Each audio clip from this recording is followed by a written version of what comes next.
Hello, welcome to SquishiVision, where both me and River have joined to give our thoughts. Okay, River has no thoughts. I'm here to give my thoughts on Rings of Power Alloyed, the season finale of season 1 of Rings of Power. This is my reaction. This is a really watch episode. My eyes are a bit wet from crying.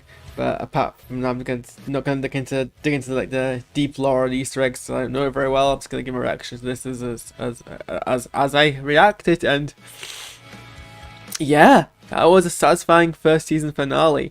It was quite, it was quite well. It was kind of quite predictable. I think the big twist was that Halbrand was Sauron, and the stranger is Gandalf, or at least that's what's being strongly implied. It's not confirmed that the stranger is Gandalf, but he does say, when in doubt, follow your nose, which is very much a Gandalf line, and I think it's meant to imply that the stranger is in fact Gandalf, and I think it's very strongly inferred that way. Although it could be another wizard. He's definitely a wizard. He's definitely one of their starry. And I think it was going, either one way or the other, like.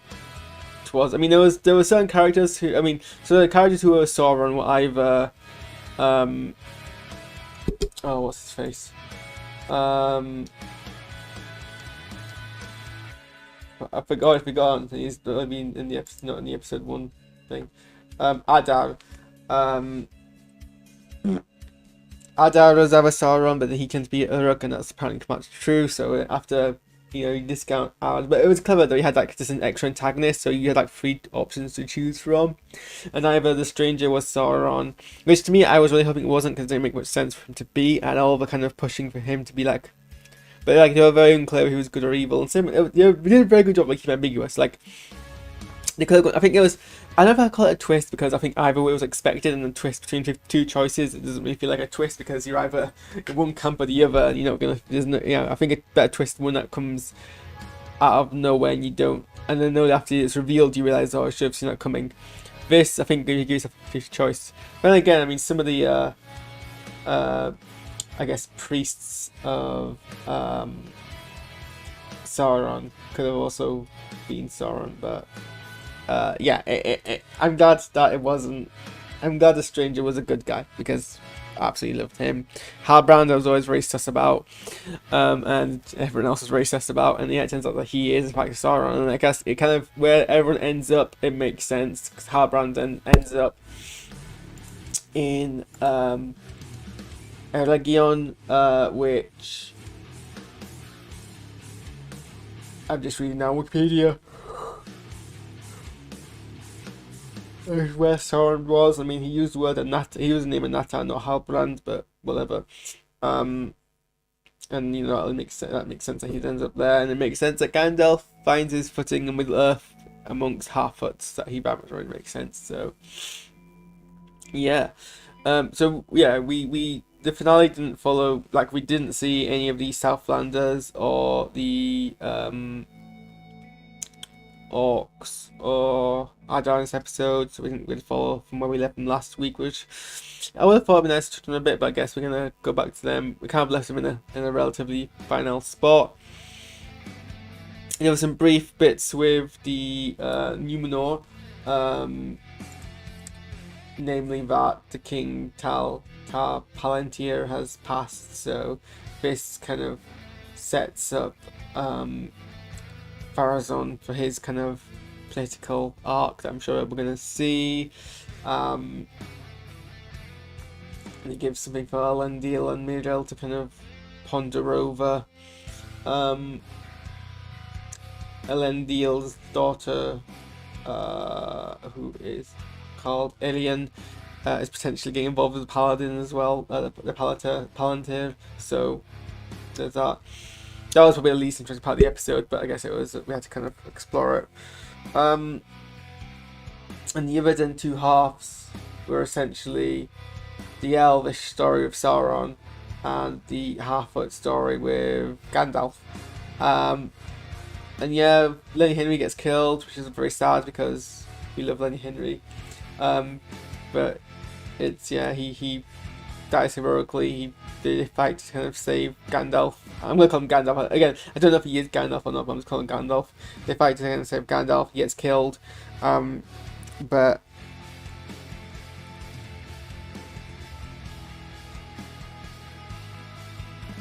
you know, he has a nice sweet ending where he's like, you know, I'm at peace with what's happening and I'm gonna watch the sunrise. So that was sweet, and it was a very awesome Gandalf moment where he gets given a staff, and like the staff gets destroyed soon afterwards, but he uses the staff to basically eradicate these 3 Sauron priests and just like turns them into like these skeleton figures, and then like completely turns them into moths, which is also a kind of motif of Gandalf. It might just be from the films, but it's still a motif of Gandalf's. So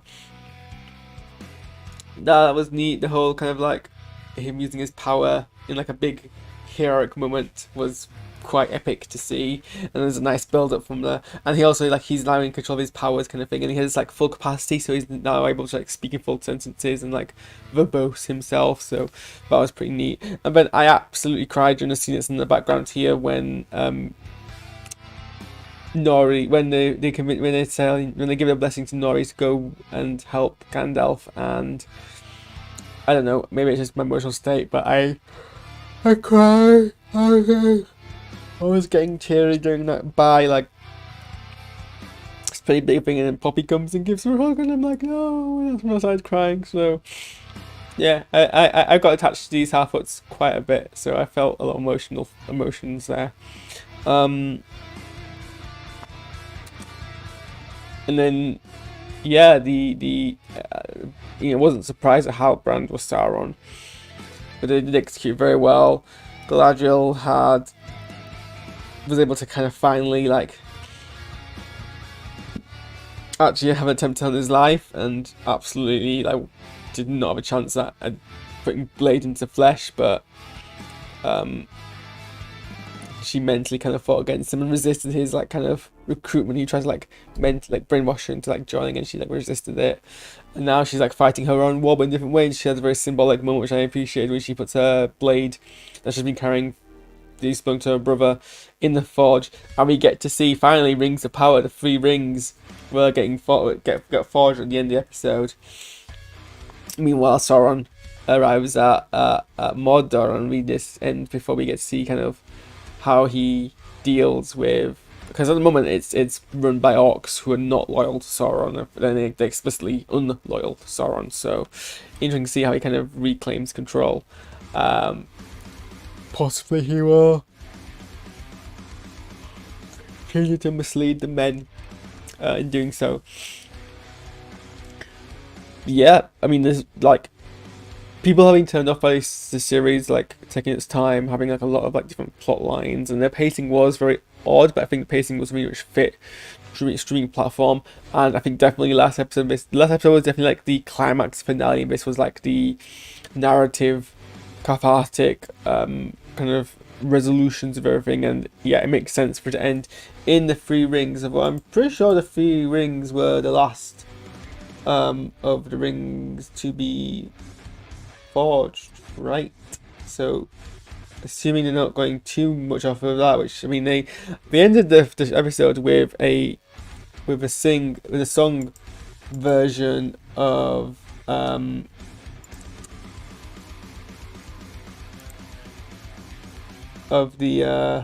Ram of the Rings, you know, the 3 rings for elven kings under the sky, 7 for the dwarf lords in the hall of stone, 9 for the mortal men doomed to die, 1 for the dark lord on his dark throne in the land of Mordor where the shadows lie, 1 ring to rule them all, 1 ring to find them, 1 ring to bring them all, and in darkness bind them. So actually I suppose, yes, and the 3 were the last to be made prior to the Sauron solo creation of the 1, so at least that's what Wikipedia's saying. So yeah.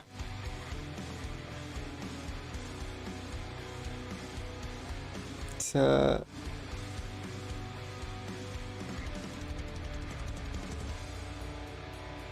wonder kind of, yeah, what the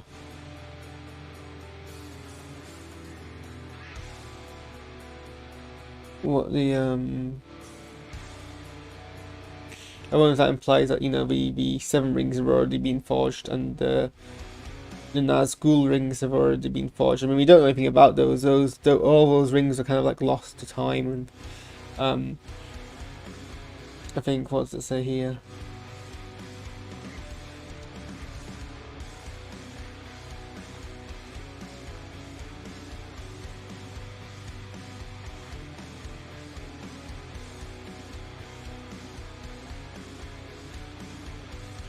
Yeah, so like four of the rings get. So I mean, they could do anything with those really. Um, Only three get back into Sauron's control. Um,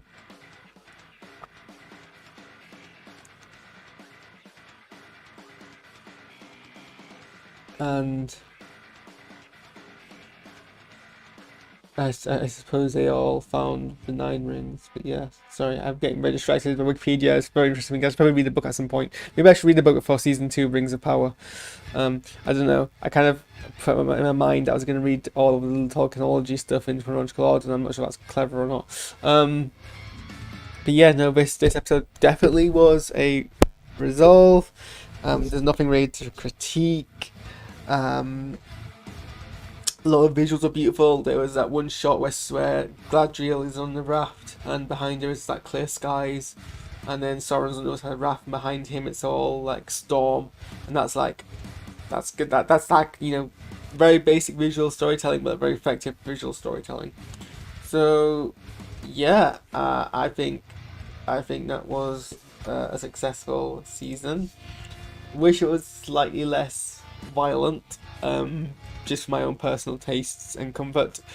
But as long as Collider continued to provide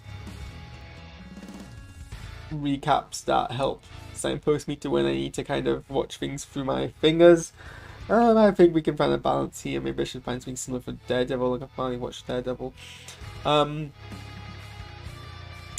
I guess I'm gonna do some gaming now, and maybe I'll leave the episode of Lower Decks for tomorrow, so I have something to watch tomorrow. That would seem to be wise. I'm a bit with Lower Decks now and get over done with. I don't know. I have a lot of things I can watch, so. I just say about we will see how I feel. But yes, I'm gonna do some streaming. I mean, I need to do some work. I need to back up my website. This isn't to do with a review, this is me babbling on now. But yeah, that's my thoughts on Ring of Power. I think as overall as a series, it built up in a way which I think could turn people off if you don't have patience for it, but like if you push through, I think it delivered on all fronts. Visually looked great.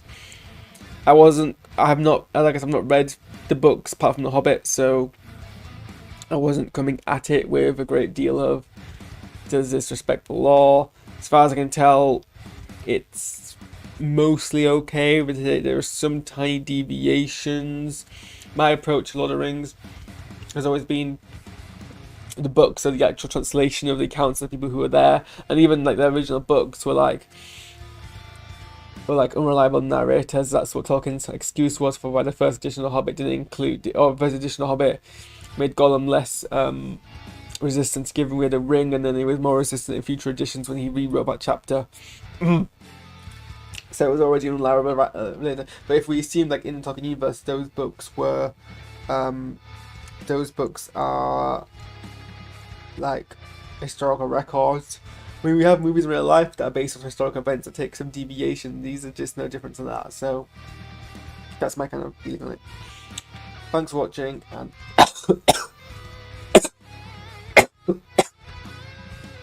see you guys shortly in some stream.